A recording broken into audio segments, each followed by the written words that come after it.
Hey, what's going on, guys? My name is Dr. Boyce Watkins, and welcome to the Black Financial Channel. That's theblackfinancialchannel.com. So, Donald Trump was banned from Twitter. You guys know that. Twitter was the first major company to take Donald Trump off their platform. And I told you guys that from a civil liberty standpoint, I didn't understand that decision because I believe in freedom of speech. But then there are those who felt that because Trump was I don't know if you say a supporter, but he was in alignment with the people that pushed the violence on Washington. There was a concern about him endorsing this violence. So I'm going to tell you what happened. I went ahead and I bought put options on Twitter stock, meaning that I shorted the stock. Shorting the stock means that you make money when the stock goes down.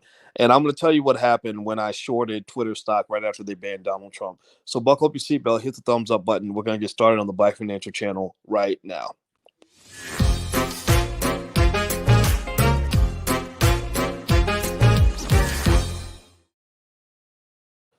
Hey, what's going on, guys? My name is Dr. Boyce Watkins. Welcome to the Black Financial Channel. So let me tell you what happened when I saw what Twitter decided to do in response to what happened in Washington last week.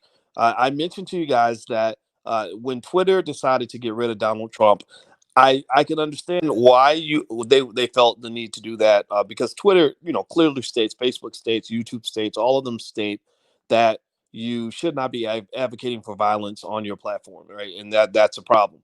And I think the ambiguity came into effect in the sense that Trump didn't specifically say go beat people up or whatever. He used terms like fight like hell, which I've heard Maxine Waters say fight like hell, right? So I don't know if the terms fight like hell means go beat people up or go storm the Capitol, but whatever, right? He's influential. It is what it is.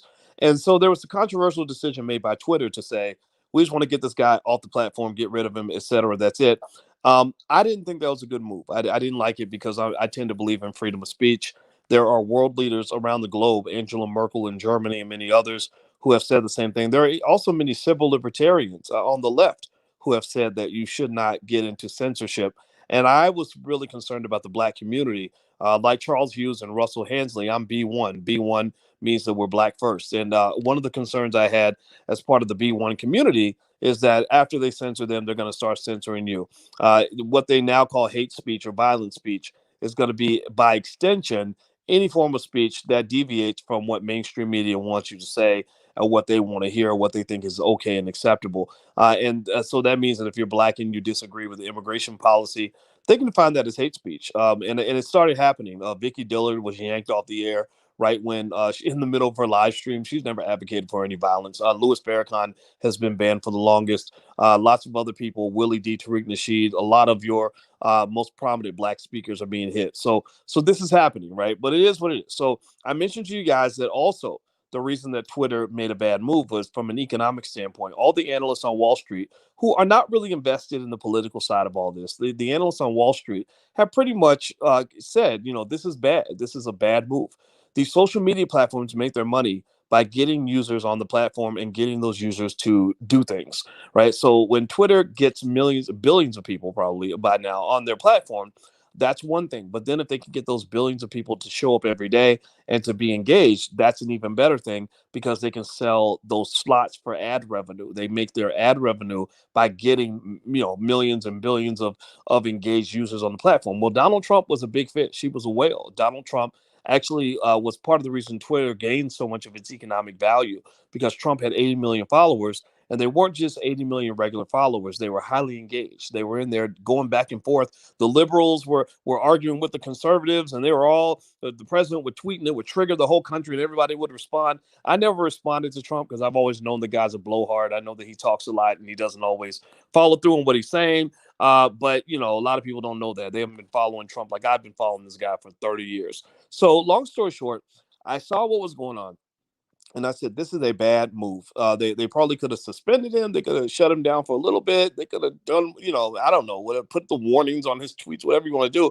But they overreacted. They banned him for life. And immediately the stock price started dropping. And as I saw it dropping, I started doing my research. And the analysts were saying that it wasn't just going to drop a little bit. It's going to keep dropping. Right now, the price is about 45, 46, something like that. There are analysts who are saying the stock price is going to drop down to 40. which is a big deal because it was at 48, 49 before they banned Donald Trump.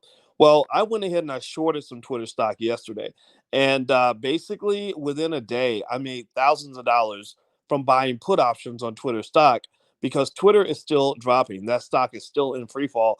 And I don't even think it's worth what it is right now. Like honestly, if I were greedy, I would probably continue to hold those put options because I would expect it to keep dropping. But I made like a 200% return or something on my money. I don't know, 150% overnight, and I'm good with that. I'm not greedy. I don't need to keep holding forever. Because my options will expire at some point, and I don't want that to happen. But I think Twitter made a bad move. I think they made a bad decision. I think that also for America, I just wonder how we're going to draw the line between those who commit violence versus those who egg them on, versus the friends of those who egged on those who committed the violence, versus those we just disagree with. And that's kind of what happened here, right? You had the people that were responsible for storming the Capitol.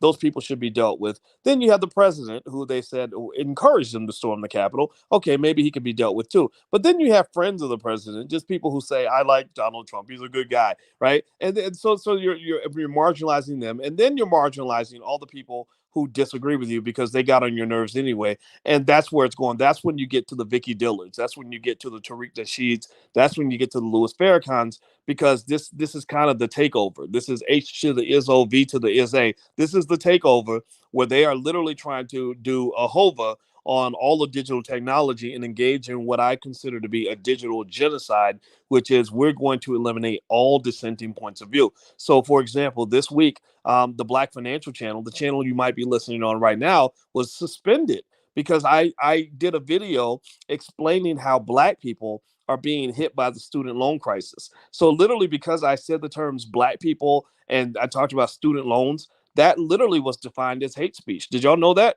Literally. And I now I appealed, and for the first time ever, they actually responded to my appeal, and they said, "Okay, we'll let the channel come back," and they did. But this is happening everywhere, folks. So that's why you got to be real careful about the censorship train, because big things never start off as big things. They always start off as little things. Think of it like a forest fire. A big forest fire does not start with a forest fire. A big forest fire starts with a little spark. It starts with a little tiny fire. You're like, oh, that's just a cute little baby fire. How could that fire ever burn down a whole forest? Next thing you know, you got half of California burning, and that's what you're dealing with. So don't let it, I don't know. I'm not going to tell you what to do. I'm just going to tell you the censorship thing is bad for America. But either way, if you're an investor, you can make money in any political environment. It's a matter of getting information and knowing which way the wind's blowing. So anyway, I'm out of here, guys. I just want to share that with you and let you know the little experiment worked. And I don't know where the stock's going to keep dropping. I wouldn't be surprised if it continued to drop. The analysts believe it's going to continue to drop. So I may actually go back and buy some more put options. I don't know. Maybe we'll just see. So take care, guys. And by the way, if you want to learn more about stock market investing and stuff like that, I actually show my students the stocks that I own and all this other stuff. So feel free to go to theblackstockmarketprogram.com. The first month is free. So feel free to give it a try at theblackstockmarketprogram.com. I'm out of here, guys. Hit the thumbs up button, share, subscribe. Have a good day. I'll talk to you soon. Be good. Peace.